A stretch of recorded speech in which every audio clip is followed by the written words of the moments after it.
to the channel. If you're new here, I'm V and I'm a second year medical student at the University of Sunderland.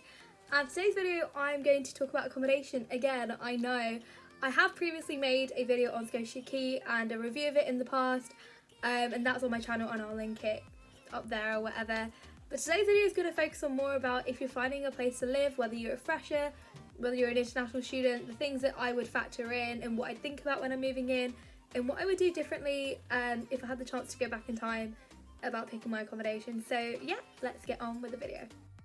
So pretty much just to preface, I was living at Scotia Quay for the last 2 years. The university kindly gave us a bursary to live at Scotia, so I got my first year for free in my second year at half price, and I was lucky enough that in second year we were able to pick and choose who we wanted to live with. So I lived with a few of my friends at first year, and that went all perfectly fine. I have nothing else to add. It has been such a great year. However, at the start of your second year, you have to actually start looking for housing. So in terms of looking for housing, if you're moving into like second year or third year, or even if you're a fresher looking into stuff, the earlier the better. A lot of houses get taken up just like that. People start looking early, people start looking during the summer. I initially started house viewing in September or October of last year with my friends, and it was probably the most stressful experience ever. Calling landlords, calling agencies, trying to find places to live, whether they look nice, whether they'd accommodate us, being close to the station, being close to the town that we were going to live in, you know, being within budget. Like, there were so many things that we needed to look for, and it just made it so much more stressful trying to find the time between university, you know, like lectures and stuff, to go view houses, to then talk to the landlords, and it was just the most stressful thing ever.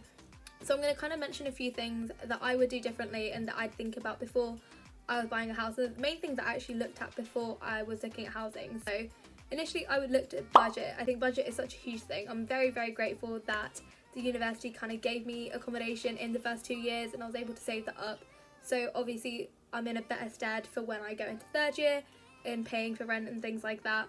However, I understand that a lot of people do not get this opportunity, that rent is very expensive throughout the country. You know, comparing London to Newcastle, it could range from like 5k to 7.5k upwards a year for accommodation, and that is ridiculous. Like, a lot of people do not have the money to be able to do that, but you have to find somewhere to live when you're at university. But yeah, so budget was a huge thing. I'd learned that in kind of the area of the northeast and in Sunderland and Newcastle in particular, that the rent kind of varies between 100 and 125 pounds, depending on like bills and stuff, where you're finding your house, whether it's like in the centre or not, whether it's just slightly out of the centre.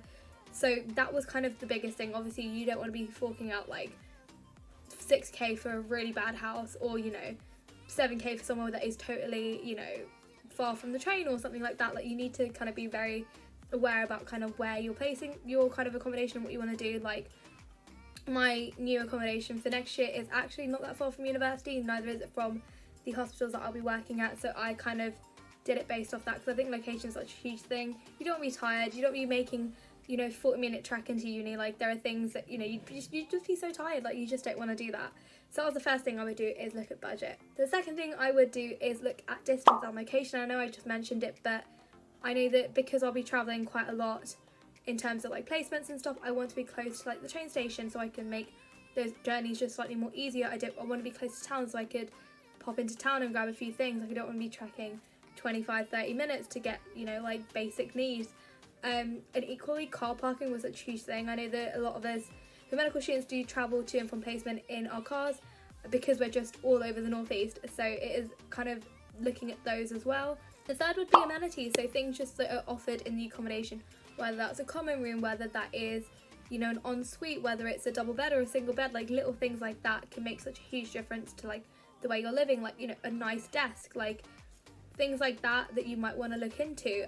So yeah, those are kind of like the 3 main things that I would look at. But yeah, I'm living in a studio next year by myself. It is located close to kind of where I'll be placed and close to university, so I'm kind of in a kind of nice distance from everything. And if I need to go see my friends, I live quite close to like public transport that can get me like there like really quickly, and I have my car, so I'm really, really grateful. But yeah, initially I wish at the time that there was just something that could make it easier, you know, calling up landlords, booking, you know, like visits and stuff. Like, I wish it would make it so much easier. I wish I could have done it from the comfort of my home, because oh my god, was I so tired travelling to and from Newcastle like every other day, looking at viewings and it just not working out. Like, it was the most draining and stressful thing ever. And this is kind of where the sponsor of this video comes in. So Amber Student have kindly sponsored me to talk about their website and their accommodation.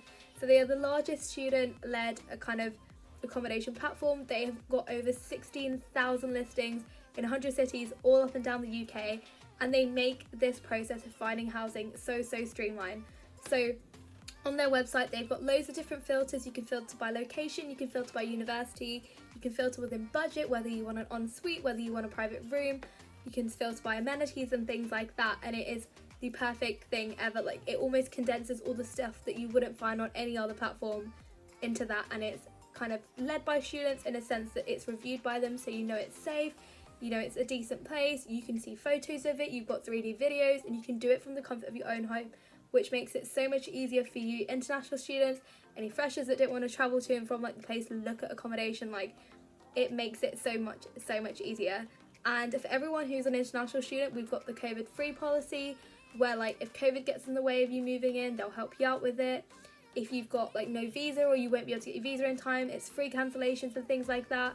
So it is honestly like the best thing ever, especially for you who are international students who've also been DMing me quite a lot, and I'm grateful to be on board with Amber to help you guys out with that. So I'll link my link in the description box below if you want to kind of have a look at Amber and just have a look at the housing in different areas.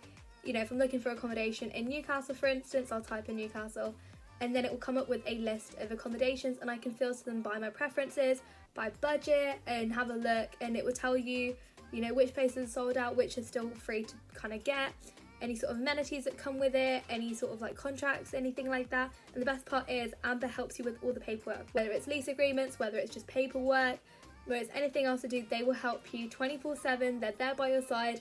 It's personalised towards you. If you can't find something that you like, they will try their best to help you. And I really wish I came across this when I was actually looking for accommodation, because I feel like it would have just made it so much less stressful, and just so much easier, because it's like it has everything for you on that page. But yeah, that's basically just me talking about Amber. I think it's a great website. I've had a little look at it as well, and there are so many different places that I'm well aware that are student accommodations that are still on there, so it's not like it's not safe or anything like that. And you can read the reviews and hear from people who've actually lived there themselves to kind of understand the whole safety of it. Obviously, you know, most providers of accommodation, you know, are very good towards making it look good, and the fact that you've got actual reviews from actual people who've lived there, it makes it all the more better. So yeah, so that's basically kind of what I wanted to sum up. If you guys want any more information about accommodation in Sunderland University, I'll link it down below.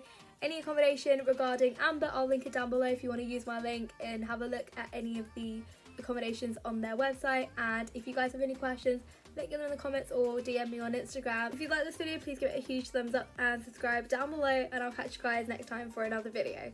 Bye!